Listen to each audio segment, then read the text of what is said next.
تجاهل الرجل تحذير البحار الأبيض وقفز إلى البحر ليستحم، فأمر الضابط أحد البحارة بإلقاء القبض عليه، لأن البحارة السود لم يكن يسمح لهم بالسباحة في البحر على متن السفن الحربية الأمريكية، وكان يسمح لهم فقط بمشاهدة البيض وهم يلعبون. لقد خالف كارل القوانين، وإدراكاً منه للخطر أسرع في السباحة وتجاوز البحار الأبيض، فهتف له جميع البحارة السود على ظهر السفينة، وعندما شاهد القائد ذلك أوصى بإرساله إلى الأكاديمية البحرية. أصبح كارل أول طالب أسود في الأكاديمية البحرية، وعندما دخل المدرسة كان زملاؤه البيض يبصقون عليه، حتى المعلمون كانوا يحتقرونه. في الليلة الأولى قام المدرب عمداً برشه بالماء لإيقاظه، ثم وجهه بخراطيم ماء عالية الضغط، بل ضغط رأسه تحت الماء ليجبره على الانسحاب من المدرسة، لكن كارل رفض الاستسلام. وفي أحد الأيام تعرضت الغواصة في مهمة لحادث، فانحشر أنبوب أكسجين أحد الجنود في وضع خطير، ولم يجرؤ أحد على إنقاذه، لكن كارل تطوع وحده لإنقاذ الرجل، ومنحه أنبوب الأكسجين الخاص به وتمكن من إنقاذه. ومع ذلك منح المدرب الوسام لجندي أبيض آخر.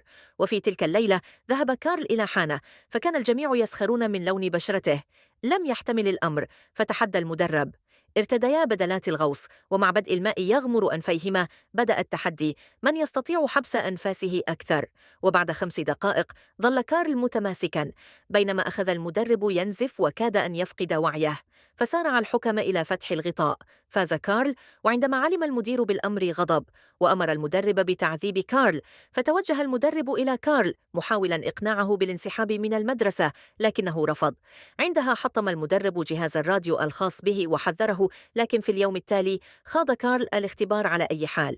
بدأ اختبار الغوص، فقام المدرب عمدا بخدش حقيبته، فتناثرت أدواته في قاع البحر.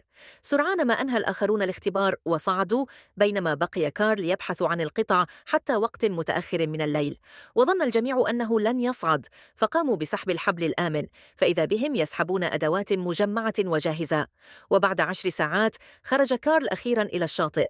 كان جسده قد ازرق من شدة البرد، لكن عينيه كانتا ممتلئتين بالعزيمة وهو ينظر إلى المدرب. عندها أعلن المدرب أنه قد اجتاز الاختبار.